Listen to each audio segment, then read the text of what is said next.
Hello and welcome to Trading Hour live from the CNBC-TV18 Motilal Oswal studio. I'm Sonal Bhutra. With me as always, Hormiz Patakia and Reema Tendulkar. Well, bulls are charging ahead. That's the theme, of course. The Nifty, decent gains from the lows as well. We are almost 100-point up on the Nifty as we speak. The Nifty bank contributing 0.5% higher as well. The mid-cap index briefly saw some red, but it has recovered from those levels, up 20 points right now.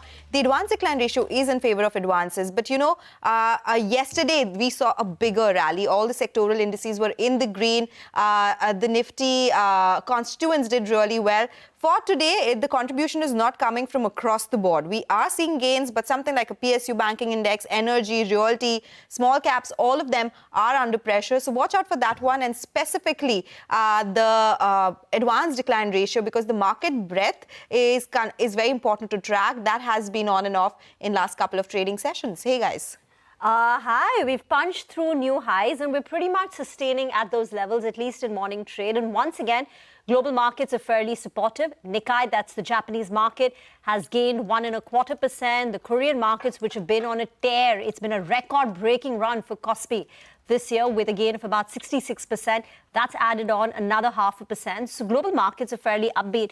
And you know, Hormiz, I always thought that maybe the markets would hit all-time high levels once that India-US trade deal is signed, right? Everyone was looking at that as the tactical trigger for us to cross this hump. But we've done it despite. So once again, underscoring that, or maybe taking note and acknowledging that earnings has picked up and domestic liquidity, of course, all thanks to retail money. Hope is eternal, isn't it? And that is why we've, ever since the conversations about this impending deal started to happen, positive connotations started to take place on this deal. The Nifty started to move higher from those levels of 24,587, which was the recent swing low. And then we started to move past that 25,000, went up to 26,000, then consolidated. And now we are at new peaks, 26,310. Now the new record high for the Nifty. And it's been that kind of a market where good news is getting factored in before it takes place. As of course, the trade deal yet to happen, but the anticipation of that trade deal has resulted in a lot of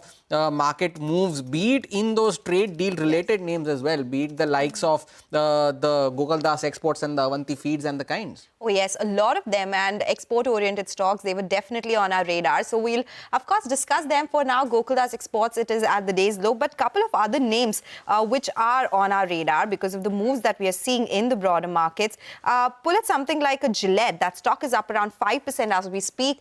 These standalone refiners were under a lot of pressure yesterday, so there is some recovery from those lows. Chennai Petro is up 3% as we speak. A lot of discussions about labor laws, how that could impact a certain sector. SIS Limited, that is the stock on our radar, and that is something that we should be tracking as well. But Nifty at an all-time high, so many constituents to talk about as well. Hormiz has gone across to the big wall with what really led to that rally from the lows. Hormiz. It's taken us 14 months to get back to where we were in September of 2024, and the Nifty now making new highs. But the bigger talking point is the fact that from the lows that we made in April, the index is up 19%. It's been a very sharp move on the upside over the last 8 odd months. And if you take a look at the contributors as well that have led to this move, you would not find the usual suspects. BEL, of course, has been one such name, but Eicher Motors is the top gainer on the Nifty from the 27th of September last year. Bajaj Finance a slight cool off from the record high levels, and therefore it has moved down to third place. But SBI and Bharti Airtel also making a move among the top gainers on the index over the last 14 months. But take a look at the underperformers. Trent, a high flying name until for a better part of last year, but has halved from those levels. Bajaj Auto incidentally made a record high on the 27th of September 2024 and is down 28% from those levels. Coal India, TCS, NTPC, all of them featuring among the laggards for the Nifty during this period. Now, if you take a look at the gainers from the lows that we made this year, BEL and Eicher Motors, of course, are the common names here. But look at M&M, the rally that it has had for ever since the GST reforms, Eternal, Geo Financial, all of them seeing gains in excess of 40%. But look at the laggards as well from this period. But the sectoral picture as well, the Nifty Bank has been a big contributor contributor to this move. The index at record highs nearing 60,000, up almost 10 to 12% now. The Nifty Auto Index hasn't done much, but the IT Index has been an underperformer. The bigger underperformer, though, has been the FMCG Index. That's down 16% since September of last year. And the same quiet moves for the pharma and for the metal index as well. The Nifty may be at record highs, but the broader markets are the ones that are feeling the pain. The mid-cap index has done precious little during this period. The small-cap index is down 7%. And therefore, if you take a look at the stock-specific movers as well, you look at BSC, Paytm, Muthoot Finance, Indian Bank, all of them seeing gains of 60 to 100%. But take a look at the laggards. They are the ones that are the bigger talking points here in the broader markets. Colgate, IndusInd Bank, no longer in the Nifty. Tata Tech, of course, Rima will talk more about that. But PSUs like RVN and IREDA, the high-flying names of 2023, down anywhere between 38 to 40%. The small-cap names also present a similar story. You have winners like Laurus, Naveen Fluorine, MCX and Sagility, but look at the losers. Tejas Networks is down 60% over the last 14 months, as is Ola Electric, Jindal Saw, Brainbees, Whirlpool, all of them down anywhere between 45 to 50%. And these are just 5 names. The list will go longer if you take a look at the list of underperformers within the broader markets. But today's talking point, the Nifty at new highs, the bulls will definitely be hoping the broader markets play catch up pretty soon. Thank you very much for all those numbers, and it's been a very uneven recovery. But what stood out is the fact that in the large cap space, TCS has underperformed. In the mid cap space, you spoke about Tata Technology. So let me pick up on the performance of IT stocks versus their all-time high levels. Well, a couple of observations. One, there are 2 Tata mid cap companies which are 50% of their all-time high levels. We're talking about Tata Elxsi, where the all-time high level was 10,760, and the other one is Tata Technology. But if you just, broaden it out a bit, the takeaway is that ER&D company, engineering, R&D and development companies, which includes a KPIT, LTTS, they are the rank underperformers. And the key reason is the growth rates for these companies have moderated. So from the COVID low till FY23, these companies had phenomenal growth rates. Just for an illustrative example, if you pull up a KPIT Tech or you pull up a Tata Elxsi, you would see very strong growth rates of 30, 35% coming through. And then suddenly growth rates came off from FY24, FY25, and FY26 is also going to be a very sluggish year for these companies. The third is that large cap IT companies are about 20 to 30% off from their all-time high levels. So Wipro and TCS about 30%, Infy, HCL Tech closer to 20%. The mid-cap companies where growth rates have been high, and the poster boys here are Persistent and Coforge. These are the ones closest to their all-time high levels, about 6%. And, they're the ones which, despite the weakness that we've seen in the broader IT stocks, have delivered some phenomenal returns over the last 3 years. So that's the sum and substance of the IT stocks. But moving on now, there is some news on Tata Power. An over decade-long overhang is set to be lifted on India's largest ultra mega power project, and it's set to resume operations after months of inactivity and over a decade of uncertainty. Vivek joins in with the details. Well, that's right. So, one of the most important plants, in fact, one of the largest plants in India, and especially for Tata Power, the Mundra UMPP, which is the ultra mega power plant, which is 800 into 5 megawatts, which is close to 4,000 megawatt, and this particular plant has actually been in operational since July 2025, when Section 11 was not extended. So now, it's been inactive since July, and not only that, there was absolutely no visibility as far as long-term PPA is concerned. But now what we are understanding from our sources is that the company as well as the Gujarat state government have reached an in-principle understanding to go ahead and sign a supplementary PPA to resume operations and to start procuring power from the Mundra facility. Not only that, remember the original PPA was signed with 5 states, and we understand that once the Gujarat supplementary PPA is signed, of all of the 4 other states will use that as a precedent and go ahead and start procuring power from Tata Power at what will essentially be very similar terms and conditions. Now, we reached out to the management of Tata Power. So far, they have not yet responded to our queries. But just to give a sense of how important this particular development is for Tata Power, in FY25, the company reports a cluster, Mundra Coal and Shipping, and this particular cluster reported a PAT of 1,078 crore. It's reasonable to assume that majority of the contribution would have come in from Mundra itself, and it was just operating under Section 11, not a supplementary PPA. In Q2, on back of the fact that Mundra was inoperational, that particular cluster actually reported a loss of close to 362 crore. So, the importance of Mundra cannot be underestimated. It's an important development, and we will keep updating our viewers on the same. Okay, all right. And we'll keep coming back to you as and when there is an update, Vivek. Thank you so much for joining us with all those exclusive details. With that, we'll do one thing. We'll slip into a short break. When we come back, we'll focus on the crypto market as always with Manisha Gupta on the other side.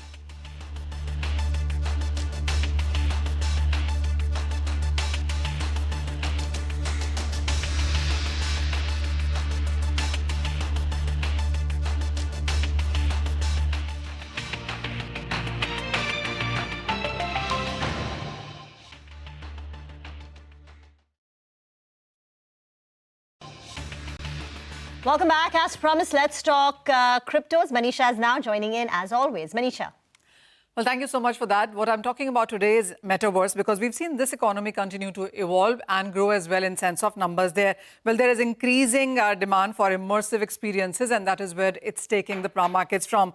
When we talk about evolved metaverse, well, the fact being that earlier it was all-encompassing, single, massive virtual world where you could go party, meet and buy land as well. Well, that's not what's working right now. What is working is smaller, focused virtual experiences, which perhaps companies and education centers and a lot of gaming companies as well seem to be bringing in now. So when you look at the overall market here, in 2023, metaverse overall was $82 to $95 billion of a market, with an expectation and the kind of growth that we've seen in the last many years, expected to be a $1.3 trillion of a market by the time we are in 2032. Now, when you talk about metaverse, it's built on a lot of converging several technologies there. To begin with, it's about virtual reality headsets, which, by the way, seem to be getting lighter and more precise. Augmented reality glasses is another thing. Artificial intelligence, because that helps in generating content and power automated entities within those virtual worlds itself. And most importantly, when you try to own something in these virtual worlds, it has to be on blockchain and Web3, because this is where decentralized finance tools and ownership of digital assets will happen. And then, of course, it is about high-speed connectivity, which is crucial for real-time, seamless interactions within the metaverse as well. I also want to take you through on where major focus into metaverse really seems to be coming in right now. One, well, absolutely, it has to be gaming, because that is where you have to have that AR, VR and immersive experiences there. It also has to do with work and education. A lot of websites, apps, projects now seem to be working towards in this direction, where immersive metaverse is working in sense of education. Social interaction, well, yes, a lot of meetings seems to be happening in that sense there. And then there is commerce. A lot of jewelry companies, sales, commerce seems to be happening, buy and sell within metaverse as well, where you can experience the product in sense of metaverse. And then travel. Remember those 3D houses and travel locations, etc.? Well, metaverse really seems to be using it to full hilt right now. And then there is, of course, cultural environment. This includes of concerts, meetups, etc., wherein as well metaverse as an economy seems to be going quite fast. Okay, all right. Metaverse, so much focus, and we spoke about it some time back, and now again, as you're saying, it's back in fashion and we are talking more about it. Thank you, Manisha, for bringing us all those insights. With that, we'll slip into a break. When we come back, we'll discuss market technicals with Jay Thakkar of ICICI Securities.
Welcome back. Well, there is some selling pressure from the top. The Nifty is up 73 points, yes, but there's some selling which has come by as well. Bajaj Auto, Tech Mahindra, Infosys, TCS. So some of these IT names, they are leading to the pressure on the Nifty from the highs as well. Bajaj Auto is at the day's low. We do have some selling pressure on Infosys. The stocks like Reliance Industries, a big weight on the index, that one too is putting some pressure on Nifty as we speak. The mid-caps too have turned into the red. That's a 75-point downtick on the mid-caps, though the advance decline ratio so far are in favor of the advances as we speak. The Nifty mid-cap index at the day's low. So watch out for that one because these lines are fast converging and market breadth will be important to track. But let's get in Jay Thakkar from ICICI Securities for a quick technical check on the markets. Jay, what are the charts suggesting? Do you think we'll see some profit booking today after the stellar rally yesterday and record highs today? Hi, good morning to you, Sonal, and congratulations first of all to you and all the viewers of CNBC-TV18 of again watching Nifty at the all-time high. I mean, it's definitely time to celebrate. But at the same time, we have seen the market breadth overall so far has been negative. But eventually, I think that with this kind of a breakout in the leading indices like Nifty and Bank Nifty, I think overall breadth is likely to improve going forward. So from the Sensex weekly expiry point of view today, that being the case, you can definitely see some volatility, some profit booking from the high levels due to the weekly expiry of Sensex. But overall setup, if we see, then I think now that until 26,100 levels on the Nifty aren't broken, until we don't see a close below those levels, at least for this weekly expiry for Nifty, or maybe until 9th of December, that is the next weekly expiry. For next 2 weeks, I think Nifty is definitely in the clear uptrend, and we have a target of 26,500 now going forward. And eventually the target comes to 26,800 for the December series. Then the logic for that, Sonal, would be that we have seen a good rollover happening overall market-wide. But there has been a good short unwinding by the FIs, and the index shorts have come down almost to 90,000 contracts now by the FIs. And generally, whenever we have seen this kind of short covering happening, generally Nifty has gone up by 1,000 to 1,500 points. Now, if we take that from say 25,800, which was the previous base, then I think 26,800 should be the conservative case for Nifty. So for the December series, those are our targets, and for next 2 weeks, I think 26,500. Those would be our target for the index. So we continue to maintain a stance bullish for the index. Okay, gunning for 26,500. Jay, out of time, but thank you very much. So, still bullish going into the year end. But Thomas, you're looking at Whirlpool, large block deal?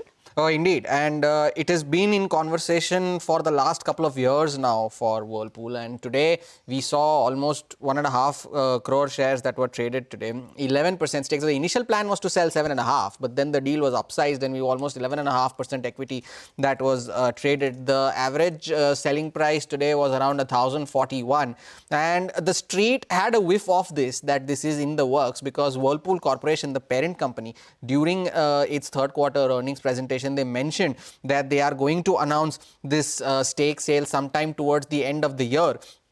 And the fact that they are going to bring this stake down to 20% in the first half of 2026. Now, the price at which the previous block took place was at around 1280, and the stock has since then been on a bit of a downtrend, and today's selling price was of course around 1041, and yesterday's close was around 1200. So which is why you see that bigger fall that you're seeing on the stock price, because it was a substantial discount at which it took place. Now, in February of 2024, the promoters had sold 24%. They bought their stake down to 50. They had 75 earlier, and they made no bones about the fact that it was because of the valuation arbitrage is why they sold their stake. The Whirlpool Corp CEO, in an interview to CNBC, stated that very clearly. The parent company trading at cheaper valuations, the unit trading at much expensive valuations. At that time, Whirlpool India was trading at around 50 times. The parent was trading at around 7 times. So that was the big deal. And of course, a lot of the funds were buyers in that. SBI, IMF, Society Generale, Nippon, all of them.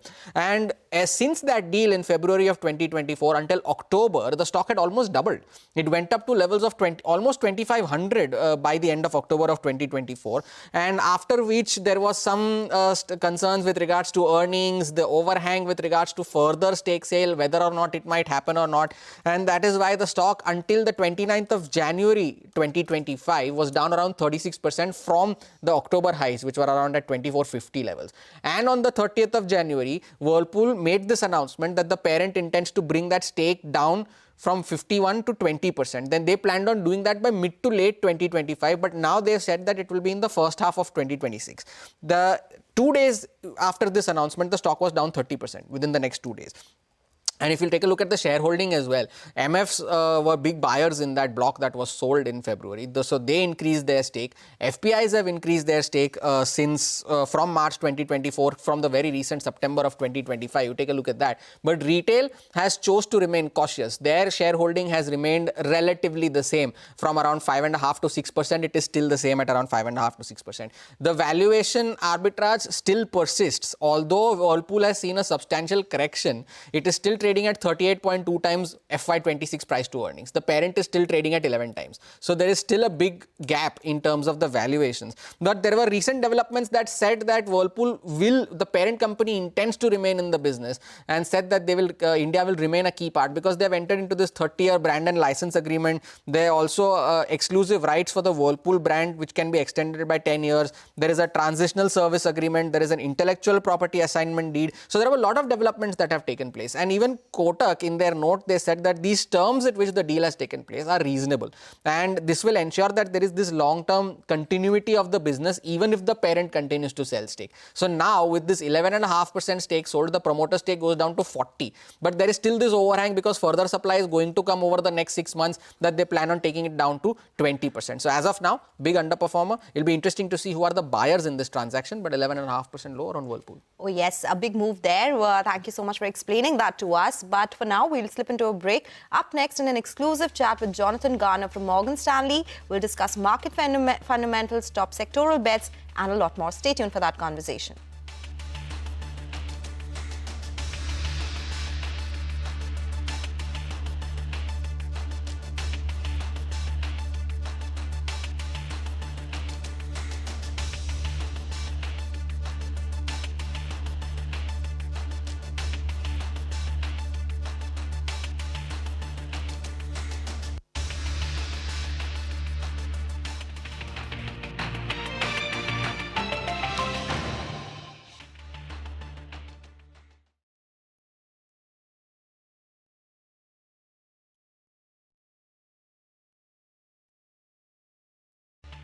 Welcome back on to an exclusive conversation then. Jonathan Garner from Morgan Stanley, the Chief Asia and Emerging Market Equity Strategist, is joining in on the show. He has long argued that India stands out among emerging markets thanks to the strong earnings growth, a robust domestic investor base, and an improving macroeconomic backdrop. And Jonathan, firstly, thank you so much for joining in. And what a fitting day to have you as well, because the Nifty and the Sensex both are at record highs today. Well, the first question, Jonathan, to you, you may be at record highs, but on a year-to-date basis, the Nifty is still up only 11%. Compare that to a lot of the other Asia-Pacific benchmarks, or even the global benchmarks for that matter. The index is still an underperformer. But would you think that with the changing macros, with the policy announcements that have been made, the foreign investors which have long stayed away from a market like India will finally start to make a headway back into Indian markets, especially because of the fact that we have been underperformers? Yeah, so India outperformed 4 straight years, 21, 22, 23, 24. So you're right, there's been somewhat of a give back in performance relative this year, though obviously the absolute returns have been there to some extent. As that's happened, the valuation relative has fallen substantially from about 1 standard deviation above long run average versus other emerging markets to about 1 standard deviation below. And I think the reason that relative derating happened is that relative earnings growth momentum slowed. So we had a marked pickup, particularly in North Asia, in markets like Korea and Taiwan, which are very rich in terms of semiconductors, tech, hardware plays on AI, and to some extent, some limited extent in China. Nominal GDP growth slowed in India, slowed probably more than we thought at the beginning of this year. But as we look forward, our economists are resolute, and certainly, as you just mentioned, the market's starting to react to this with the idea that the policy stimulus that we've had in India is going to drive quite a meaningful upswing in nominal GDP growth, and earnings growth should accelerate from something like 7%, 8% to mid-teens next year. I think on the other part of your question, I think often when I've been on your shows, you've asked about the foreign investor, the FIIs. there is foreign investment participation in India on an ongoing and daily basis, and India's had a very vibrant IPO and secondary market. And it's a much wider range of investors that participate in the market than did in the past. So I wouldn't actually characterize it as being the case that foreigners have sort of been leaving the Indian market, or that something caused them to move out of this market in a major way this year. Jonathan, hi, morning. What's the overarching view on Asia and emerging markets? You know, as we were discussing, emerging markets have come off an exceptionally strong year, particularly, say, a Kospi. That's up 66%. But the gains are concentrated. It's led by AI, semis, all the technology plays. So first, if you could tell us the big view on emerging markets going into 2026, what do you like, what do you not like, and why? And secondly, if the AI frenzy were to cool, not a bubble, pricking or bursting, but just some moderation in the optimism, then how does it affect the dynamics? Thank you. That was another two-part question. So I'll try my best to remember both parts of the questions. So I think the first part of it about emerging markets overall, I mean, this year we had a tailwind from a weak dollar, particularly in the first half, and that eases financial conditions in emerging markets. We had a lot of multipolar world dynamics, as we call it, the whole trade and tariff debate. And that certainly around April, May caused almost all markets to fall. When we actually... Sorry, I can hear some feedback. When we actually go through the second half of the year, it's right, that dispersion in performance was very significant. But going into next year, we are recommending quite tight market risk positions. So we do have an overweight India, but it's relatively small. And most of our other market calls are relatively contained. And we're just arguing that to have a robust approach, investors need to focus on stock picking and they need to be quite nimble. We're not done with macro volatility globally. We're living in very uncertain times. So it's not a sort of a bang the table opportunity on any individual larger market here for us. Thank you. Jonathan, coming to India itself, before I get into macros and the sectors that you like, Maruti, that is one stock that is on your focus list, right? I wanted to understand what do you like about it right now? You called it a potential beneficiary of the GST reform and product pipeline strength. So what differentiates Maruti today versus 2 years back when we were talking about it suffering from the EV threat? What makes you so bullish on this one? Yes, I mean, in terms of talking about individual stocks, I don't tend to do that on these because we have analysts that cover them. But what I would say is that it's in the right space in terms of GST, it's consumer discretionary. So when you get these cyclical upswings in activity, it's the kind of thing that tends to work well. And obviously, it's a stock that our analysts cover and that we know well. What about sectors in general? You have highlighted more upside in, say, financials, industrials, and consumer discretionary. What is the strongest bottom-up signals that you're getting from these three sectors that make you bullish here? Obviously, we work closely with Rhythm Desai and the team on all of this. And yeah, we're overweight financials, consumer discretionaries, industrials. Those are actually calls that we're making generally across Asia. For example, if you were to look inside the Japanese market, we have much the same calls. We're underweight energy, materials, utilities, and healthcare in the Indian market. And so there are some quite pronounced sector relative calls there. I think for the energy sector generally, obviously it's more downstream in India than upstream, but it's a sector that is struggling as we go through an energy transition. And in the materials sector, we also have sort of a broad negative call on that outside of some very specialized areas like rare earths or gold miners and things of that nature. That's not very easy to access those kinds of names in the Indian market. You can find them in places like Australia, for example. Jonathan, you mentioned we are living in uncertain times and the fact that the macro instability is not over yet. But India as a economy in general has had relatively stable macros, right? Because the first quarter GDP print was fairly robust, almost close to 8%. Polls for the second quarter GDP are also indicating a similar sort of print at around 7.5%. Do you see this economic stability as an outlier compared to a lot of the other global markets? Or will this uncertainty around this trade tariff deal with the US be a bit of a dampener going into the second half? Yeah, so actually the drop-off in inflation in India is important. I mentioned in answer to your earlier question, nominal GDP growth, which matters much more for corporate top line than real GDP growth. And I think that's where the negative surprise came in. I think effectively the decline in inflation is telling us that policy was too tight. And likewise, credit growth actually falling to low single digits. This is not what one should be expecting from an economy that is still developing very rapidly. So what we're anticipating, hopefully, is that with the policy easing measures that we've had, the nominal GDP growth environment will accelerate, as I said, from kind of mid-high single digits to mid-low teens in the course of next year, and that will reignite the corporate earnings profile, which softened relative to those markets we talked about earlier that had a very strong year, the AI, tech, semi-capex kind of markets. They, by the way, are likely to continue to post strong earnings growth next year, maybe decelerating somewhat, but they will still be growing earnings next year. Jonathan, would request you to hold that thought. Would love to continue this conversation on the other side, but just need a mandatory short break.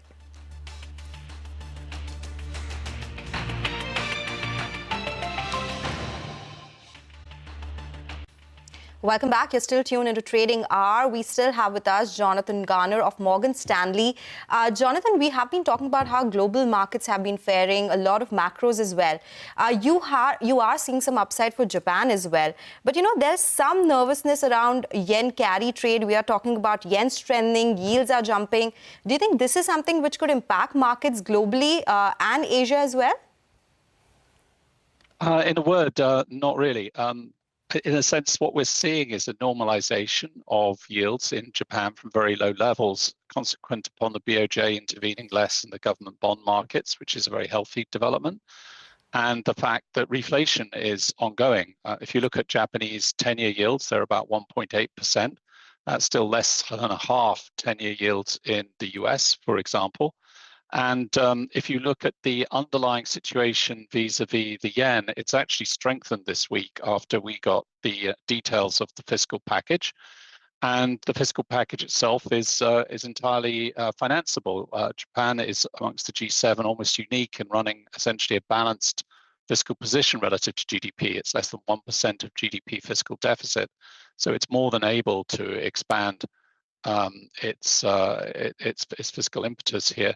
So the yen is undervalued. We think it will strengthen back towards the mid-140s over the next few months. And I think that process began in the last few days. Jonathan, at Morgan Stanley, how do you all assess the risk of an AI bubble? Well, I think that's far too broad a term to use. Certainly in recent trading, we're seeing more performance relative activity at the stock level. When we model out the impact on particularly what we specialize in, which is things like the upstream exposures in markets like Japan, Taiwan, and Korea, as I said earlier, we're anticipating continued strong earnings growth, particularly in the memory names, which are very dominant in the Korean market, for example, at least for the next 12 to 18 months. So, within the Asia coverage that we do have some recommended stock exposures in our focus list to it. And overall, yes, it's a sector that's trading on very high valuations to its own history, but it is also exhibiting by far the highest ROE of any sector in our coverage right now. These major companies in Asia are generating 30% ROEs. So obviously they're the equipment suppliers to the infrastructure build out that's going on in the sector globally, and they're doing very well. Back to India, overweight position, but you are recommending a tight risk position. Can you elaborate a little bit more on that and what you expect in 2026? Yes, to be precise, we're 75 basis points overweight. At our maximum bullish, as I say, back during those 4 straight years of outperformance, we were at times 200 basis points overweight. So we moderated our bullishness on India this year. But then we have relatively tight risk positions in all markets currently. Ridham Desai and the team just set a Sensex target of 95,000, but again, with a wide bull-bear range around that. And that would certainly be consistent with India outperforming because it gives more upside than we have for overall MSCI emerging markets, where we have something like a 1,400 target. And what's the bull-bear on the Sensex? 76,000 up to 107,000. So quite a wide range. And that's a feature of markets globally, and we talked at length in our year ahead report about that. If you think just about this year, from early April to now, the EM index is up around 35%, and the Topics index is up over 40% since early April. So we're not, in a sense, in normal times for the kind of performance that we can get, the performance volatility we can get. You know, Jonathan, come December, you would expect that activity would cool down and people would go on holidays. But the two major policy actions that are lined up, at least for our own markets, one being, of course, the RBI policy, and then, of course, the Fed decision on the 10th. Firstly, considering what you spoke about for the Indian economy, you mentioned that earlier policy rates were a little too tight. Do you expect further easing from the Reserve Bank going into this policy and in 2026? What are you pricing in for that? And the same for the Fed as well. Do you see a rate cut on the 10th? And what policy actions are you pricing in for 2026? So if you start with the RBI, yes, we do expect a 25 basis point rate cut. After that, we'll see on hold probably for a while. In the case of the Fed, it's very balanced. The probabilities are moving around almost by the day. But in the most recent note from my colleague Michael Gapin, he counts, I think, 5 Fed governors as in the no rate cut camp, 4 as in the cutting camp, and 3 as agnostic or undecided, including the chairman of the Federal Reserve. So it's very delicately balanced for the Federal Reserve. Okay, Jonathan, a pleasure speaking with you. Thank you so much for joining us today with your insights and the outlook on markets, EMs, and a lot more. That was Jonathan Garner of Morgan Stanley. With that, we'll slip into a break. But as we do that, here's a quick programming note. If you're looking for the big bets and market themes for 2026, CNBC-TV18 Access gives you direct access to White Oak Capital AMC's Ashish Sumaya and Prashant Khemka as they share their winning market themes and actionable investment strategies. Ask your questions live on 28th of November at 1:30 p.m. Become a member today on the CNBC-TV18 app or log on to cnbctv18.com/access/plans.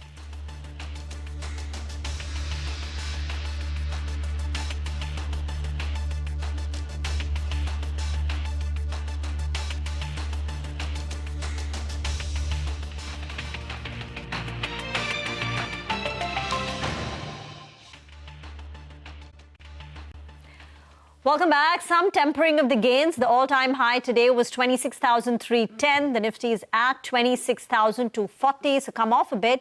In the green though, but just by a smidge, up close to about 0.1%. Kotak Mahindra Bank continues to go strong, sees buying. But on the flip side, profit booking is visible in Bajaj Auto, so that slipped over 1%. Tech Mahindra has come in for some amount of pressure. L&T in the green, up 1%, but from the day's high, that too is seeing some tempering of the gains. Tata Steel, Geo Financial, Eternal, these are some stocks where you are seeing some tempering of the gains and moderation. Okay, yes, so that's the market update for now. With that, we'll do one thing. We'll wrap on this edition of Trading Hour, but stay tuned. Halftime report is up next with all the market action.